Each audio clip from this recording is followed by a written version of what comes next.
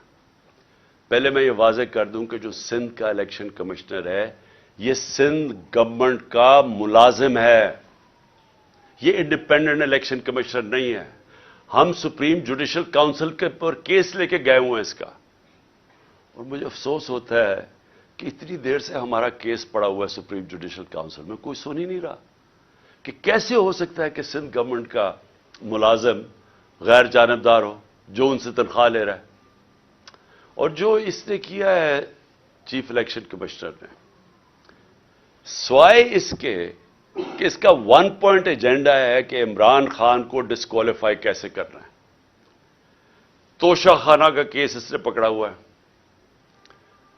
جس وقت بھی یہ کیس عدالت میں جائے گا، اس کے ہاتھ سے نکلے گا، میں آج رائٹنگ میں اس قوم کو دیتا ہوں، ہر چیز اخلاقی طور پہ اور قانونی طور پہ اس میں جائز میں نے کیا. اور دوسرا فورن فنڈنگ کیس، جس وقت بھی اس کے اوپر تحقیقات ہوں گی، یہ واضح ہو جائے گا کہ تحریک انصاف واحد پارٹی ہے جس نے صحیح معنی میں پولیٹیکل فنڈ ریزنگ کی ہے. سپریم کورٹ نے بھی 2018 میں کہا ہوا ہے اس کو، الیکشن کمیشن کو، پھر سے ہائی کورٹ میں بھی کہا ہوا ہے کہ جو فنڈنگ کیس ہیں، تینوں parties, Peoples Party, P M L N اور تحریک انصاف کی اکٹھی سنی جائیں.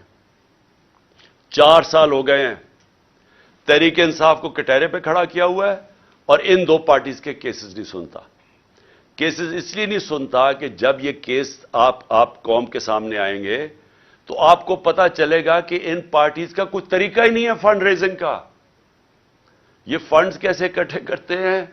یہ بڑے بڑے نامور، اور میں وہ بزنس مین بھی جانتا ہوں جو بڑے بڑے جن کو یہ پہلے مل کے ان کے ساتھ ان کے بزنس پارٹنر ہی ہوتے ہیں، ان کو پیسہ بنا کے دیتے ہیں، پھر الیکشن آتا تو ان سے بڑے بڑے اربوں روپیہ لے لیتے ہیں. یہ ہے ان کی فنڈ ریزنگ.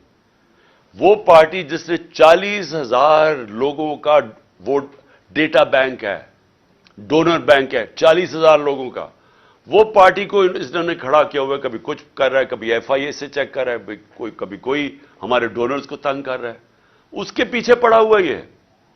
ان سے نہیں پوچھتا کہ جناب آپ بتائیں آپ کی کیوں نہیں. اور میں نے سنا ہے کہ انشاءاللہ ان کا کیس لگنے لگا ہے، اور ہم انتظار کر رہے ہیں کہ ساری قوم کو پتا چلے کہ یہ دونوں پارٹیز پیسہ کیسے اکٹھا کرتی ہیں.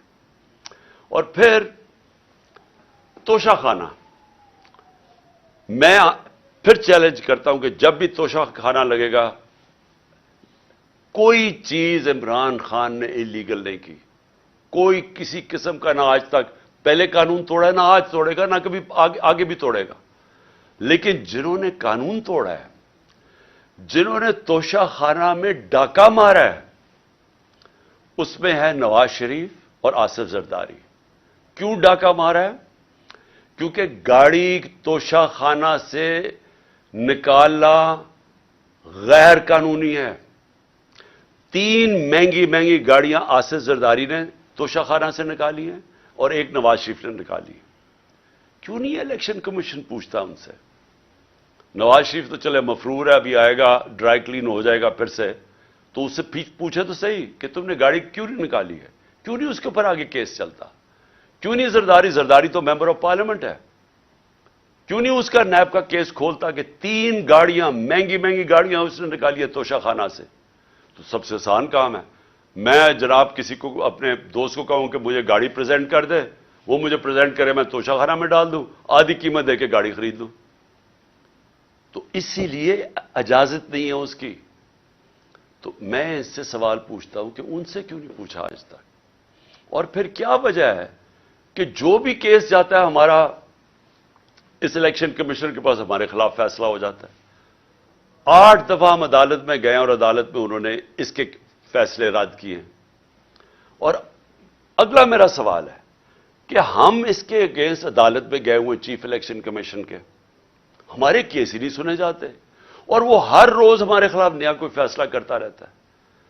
دیکھیں، پاکستان کے اندر اگر فری اینڈ فیئر الیکشن نہ کروائے گئے، میں آج آپ ساری قوم کو آگاہ کرنا چاہتا ہوں کہ اگر میں بڑا ہوں اس قوم کا تو میرا کام ہے اپنی قوم کو سمجھانا کہ اگر اس ملک میں فری اینڈ فیئر الیکشن نہ کروائے گئے، یا انتشار ہوگا، آگے ملک کے اندر حالات برے ہیں، آگے یہاں سیاسی استحکام نہیں ہے، آگے اس ملک کے اندر یہ چور جو اوپر بیٹھے ہوئے ہیں یہ پوری کوشش کر رہے ہیں کہ کسی نہ کسی طرح میچ تو ان سے کھیلا نہیں جاتا، کسی نہ کسی طرح ڈسکوالیفائی کریں، کیسز کریں، ایف آئی آر کریں. میرے اوپر 30 ایف آئی آر ہو چکی ہے اور مجھے کوئی فکر نہیں ہے.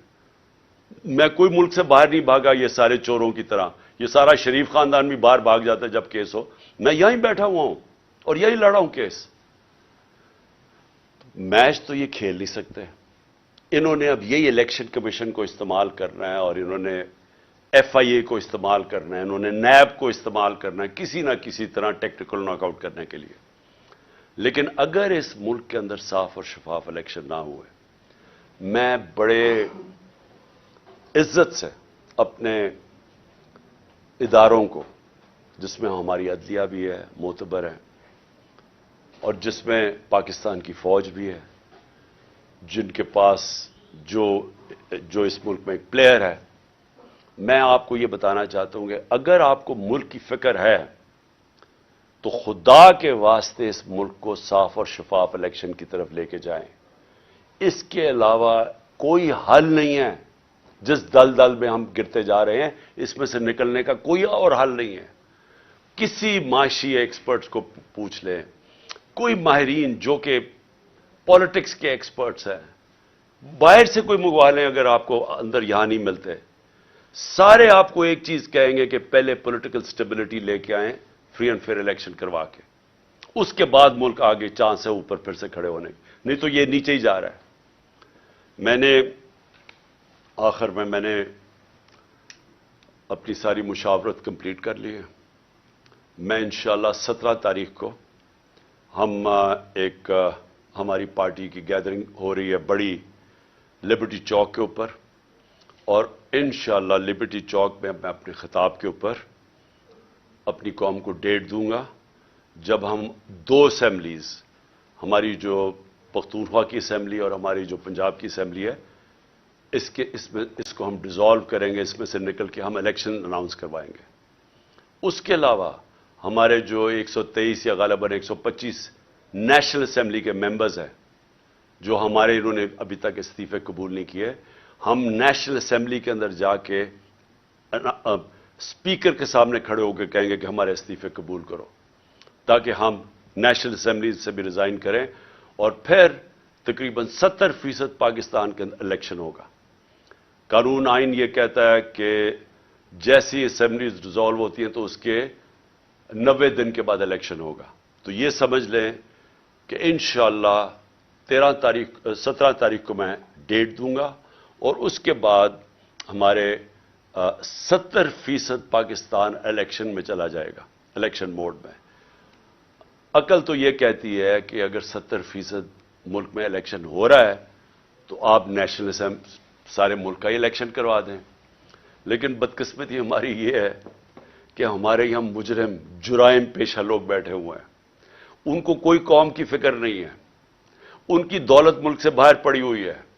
روپیہ گرتا ہے تو ان کی دولت میں اضافہ ہو جاتا ہے کہ ان کے پیسے ڈالر میں پڑے ہوئے ہیں. ان کا جینا مرنا پاکستان میں نہیں ہے. جب بھی مشکل وقت آئے گا یہ پھر اپنا بوریا بسترا اٹھا کے باہر چلے جائیں گے, جدھر یہ بڑے آرام سے زندگی گزار رہے ہیں. ان کا صرف مقصد یہ ہے کہ ان کے کرپشن کیسز معاف ہوں, تاکہ ان کی سلیٹ جیسے جنرل مشرف نے صاف کی تھی, اب یہ جناب جنرل باجوہ کی بدولت ان کی سلیٹ صاف ہوگی, اور اس کے بعد پھر سے یہ امید لگا کے بیٹھے ہوئے ہیں کہ راؤنڈ 3 آئے گا ان کا ملک کو لوٹنے کے لیے. تو اس لیے ان کو کوئی انٹرسٹ نہیں ہے الیکشن کروانے کا. ان کو ڈر لگا ہوا ہے کہ الیکشن کروانا یہ ہار جائیں گے اور پھر سے ان کے کرپشن کیسز سامنے آ جائیں گے. اس لیے ان کا انٹرسٹ اور پاکستان کا انٹرسٹ مختلف ہے, اپوزنگ اینڈز کے اوپر ہے. قوم کا انٹرسٹ اس وقت یہ ہے کہ ملک میں فوری طور پہ الیکشنز کروائے جائیں, اور انشاءاللہ 17 تاریخ کو لبرٹی چوک جدھر ہماری گیدرنگ ہوگی, میں انشاءاللہ آپ کو وہ ڈیٹ دوں گا جس دن ہم اپنی 2 اسمبلیوں سے نکل جائیں گے. پاکستان زندہ باد.